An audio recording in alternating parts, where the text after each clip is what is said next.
त्यामध्ये तुम्हाला सांगतो ऐका तुम्ही एकदा आमचं म्हणणं ऐकून घ्या, त्याच्यानंतर तुम्हाला फास्ट प्रोसिजर करायची पुढे. हो हो हो अगदी बरोबर आहे. जोपर्यंत इथे येत नाही तोपर्यंत विद्यार्थी जाणार नाही. त्यांच्यामुळे आम्हाला आणि घ्यायची म्हणून तुमच्या स्तरावरच्या मागण्याने ऐका ऐका ना आपल्या स्तरावरच्या ऐकून घेता येईल प्लीज. तरी आमचं कर्तव्य म्हणतो आम्ही की आमचं कर्तव्य आहे की आपल्या मागण्या या शासन दरबारी पोहोचवण्याचं काम आमचं आहे, ते आमचं बी कर्तव्य आहे. त्या अनुषंगाने आपल्या डीबीटी रकमेमध्ये 20% वाढ करण्यात यावी अशी शिफारस प्रकल्प कार्यालयाने केलेली आहे. स्वयंमध्ये सुद्धा 20% रक्कम वाढावी अशी शिफारस प्रकल्प कार्यालयाने शासनाला केलेली आहे. कधीपर्यंत पण आता ते शासन स्तरावर आहे, आम्ही त्याचा पुन्हा पाठपुरावा करू. आज तुमच्या आंदोलनाच्या अनुषंगाने आम्ही सुद्धा आजच पुन्हा डबल एकदा शासन स्तरावर मानतो. त्यानंतर ऐका, त्यानंतर पुढच्या आठवड्यामध्ये मित्रांनो पुढच्या आठवड्यामध्ये सर्व प्रकल्प अधिकाऱ्यांची बैठक माननीय मंत्री महोदयासोबत आहे आणि ह्या प्रकर्षाने मागण्या आमच्या आपल्या पीओ अंतर्गत ह्या मागण्या ज्या आहेत त्या मंत्री महोदयासमोर आम्ही ठेवू. पुढच्या आठवड्यामध्ये बैठक आहे. पुढच्या आठवड्यामध्ये बैठक आहे मंत्री महोदयासमोर. 2 मिनिटं आता आपण बोलू. 2 मिनिटं सरांनी त्यांच्याप्रमाणे त्यांचं काम केलेलं येतोय का माझा? सरांनी सांगितलं आपण मागील 3 ते 4 वर्षापासून 30 प्रोसिजर सर कंटिन्यू करताय. आपली डिमांड काय आहे? त्या JR मध्ये चेंज झाला पाहिजे. म्हणजे JR चेंज झाला तर डीबीटी वाढेल, JR चेंज झाला तर सहलीचे वगैरे सगळ्या फॅसिलिटी चेंज होतील. सरांचा विषय तो नाही, त्यांचं म्हणणं आहे, पण त्यांचं सबऑर्डिनेट कार्यालय आहे प्रकल्प कार्यालय.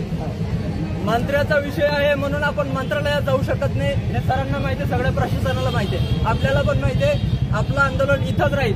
आपली डिमांड काय असणार आहे? मंत्री महोदय हे इथं आले पाहिजे, त्यांनी तात्काळ मीटिंग लावली पाहिजे आणि JR अमेंडमेंट केला पाहिजे. हा फक्त छत्रपती संभाजीनगरचा नाहीये तर पूर्ण महाराष्ट्राचा विषय आहे. आणि आम्ही जर इथून एक शब्द बोललो तर पूर्ण महाराष्ट्रातील विद्यार्थी इथून निघतील.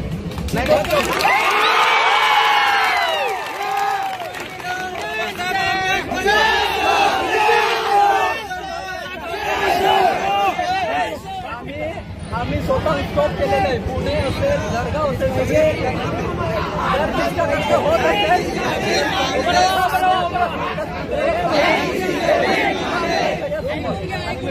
हे बघा, यावर एक उत्तर आहे माझं शासनाच्या वतीनं की पुढच्या आठवड्यामध्ये या संदर्भामध्ये माननीय मंत्री महोदय सर्व पीओंची, महाराष्ट्रातल्या सर्व पीओंची बैठक घेणार आहेत. अशा विषयीमध्ये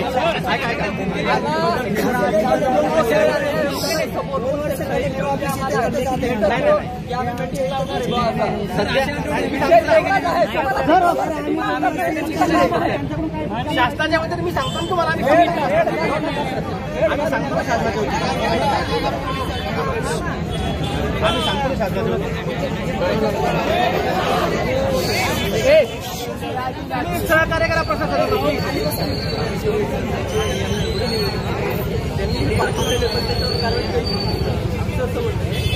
हा जो विषय आहे तो आम्ही 2 दिवसात 4 दिवसांमध्ये आम्ही लावू असं आम्हाला कमी सांगायला पाहिजे किंवा आदिवासी कोणत्या घेतला पाहिजे. आम्ही ही गोष्ट का स्टॉप केली. त्यापेक्षा एक काम करा,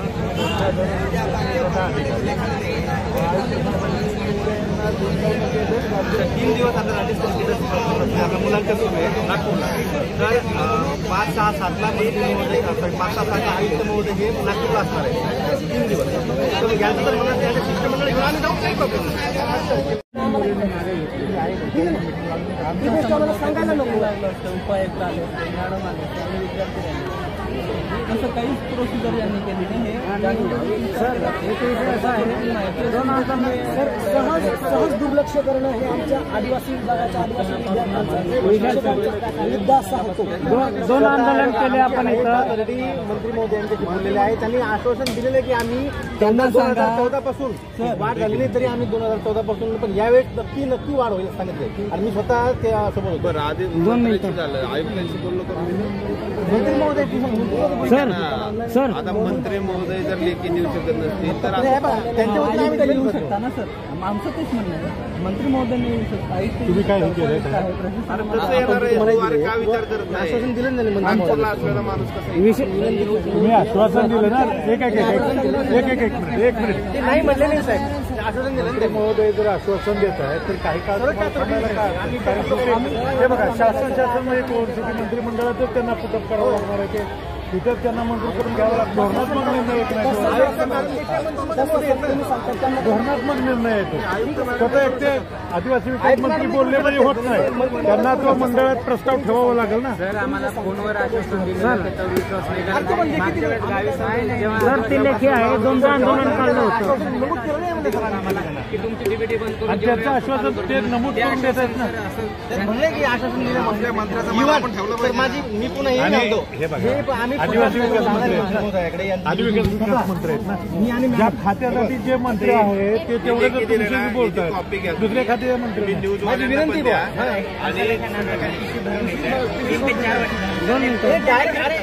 मंत्री बोलणं झालं नव्हतं. 2दा आंदोलन काढलं ही लेखी आमच्याकडे आहे सर. पहिल्या आंदोलन एक मिनिट. आता नवीन सरकार स्थापन झालेलं आहे. 4 वर्षाचा गुन्हा सरकार असताना मागच्या आदिवासी विकास मंत्री गावी साहेबांनी आम्हाला आश्वासन दिलं होतं की डीबीटी पूर्ण बंद करून आणि जेवण व्यवस्था चालू करू. ते आश्वासन त्याचं तिथंच राहील. तुमच्यापैकी काय लोकांचा विनंती आहे, तुम्ही सुद्धा समजून घ्या आमचं की मंत्री महोदय बोलल्यानंतर आपण तुमच्या कोणाशी बोलू शकतो. आयुक्तांनी बोलावं किंवा मंत्र्यांनी कुणीतरी बोलावं. तुमचं जर बोललं सकाळी तुमचाच म्हणणं होतं की मंत्र्यांनी बोलावं आमच्याशी किंवा आयुक्तांनी बोलावं. बोलायला पाहिजे ना सर. लेखी सुद्धा दिलं मी स्वतः आयुक्त कधी येणार आहे तिथे? अरे इथं म्हणजे आज नाही म्हणत मी. अरे मंत्री महोदय मोठे आयुक्त आहे, सुभाष ॲडव्होकेट आवड. हो सर, मला माहिती आहे. 3 दिवस आमचा म्हणजे कधी शुक्रवार 5, 6, 3, 4, 5 म्हणजे सोमवारी त्या आम्हाला त्यांच्या आपल्याला त्यांच्यासाठी आपण आपल्याच मुलांचे आहेत. ते काय म्हणतात बघा आणि त्याच्यानुसार ठरवा. मॅडम म्हणल्या की चला आपण मंत्री महोदय. सर हे आमची पहिली बारी नाही ना सर. सर आमचं पहिलं नियोजन नाही किंवा पहिला प्रयत्न नाही आहे आमचा. बघा तुम्ही परिस्थिती समजून घ्या. परिस्थिती समजून घ्या.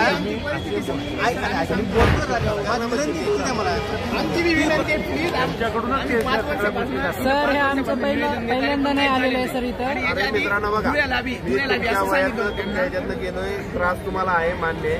त्याच्यावरचा तोडगा हा नाही की बाबा सगळ्यांनी असं आंदोलन करावं. तुमच्यासाठी सगळ्या बाहेरच्या लोकांना त्रास होतो. सर तुम्ही एक करताय आलं तर हात मान्य, देतील ते आम्हाला. पूर्ण करायचे आश्वासन मंत्री महोदयांनी दिलंय. पण तुम्हाला मी हे पण सांगतो का आयुक्त मॅडमला तुमच्यासाठी इथं बोलवून घेतो. त्यांना तुम्ही भेटा, तुमच्या काय अडचणी असतील सांगा. पण तुम्ही जर त्याच्यावर महागाई अचानक वाढू शकते तसे आमचा काम अचानक होऊ नाही शकत का? हा विद्यार्थ्यांसाठी ते येऊ शकत नाही. बाकीचं तुम्हाला माहिती सर बजेट कसं असतं, हायेस्टच आहे सर त्या गोष्टी. रेव्हेन्यू कसा वाढतो. तुला वाटलं की बाबा मला आज पगार वाढवा, मला 5,000चं काम आहे, मला 10,000 मिळणार आहे का? तुला प्रयत्न करायला लागतील. नोकरीच्या बाबतीत ऐक ना थांब ना. तर त्याच्यासाठी काहीतरी प्रोसिजर आहे, त्याला शासनाला कुठून तरी तरतूद करावी लागणार आहे. त्याच्यानंतर ते आदिवासी विभागाला ट्रान्सफर होतील, निर्णय होईल आणि त्याच्यानंतर तुमच्या अकाउंटला होईल ना. त्यांचं उत्तर आहे माझ्याकडे. त्यांचं उत्तर 3 वर्षानंतर आमचा हा जी आर अमेंडमेंट होत असतो पण अमेंडमेंट झाला नाही आतापर्यंत. हा ना, मग आता ते जर मंत्री महोदयांनी सांगितलं आहे की भविष्यात सर आम्ही काय म्हणतो, सर त्यांना एवढी खात्री आहे की नाही ते अमेंडमेंट करणार आहे, आमचं आश्वासन पूर्ण करणार आहे, आमची मागणी जे डिमांड आहे ते पूर्ण करणार, एवढा विश्वास आहे त्यांना, तर मग लेखी देऊन द्या ना, काय हरकत नाही. म्हणलेले जी आर मध्ये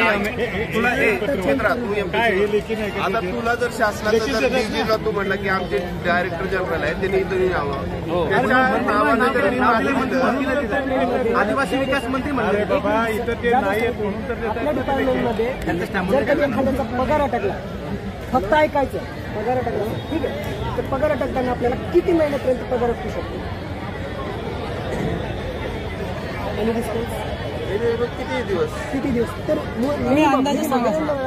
अंदाजे शासनाकडून आपण तर आपलं काय अडचण आहे त्याच्यावरती आपल्याला जर काय डॉक्युमेंट राहिले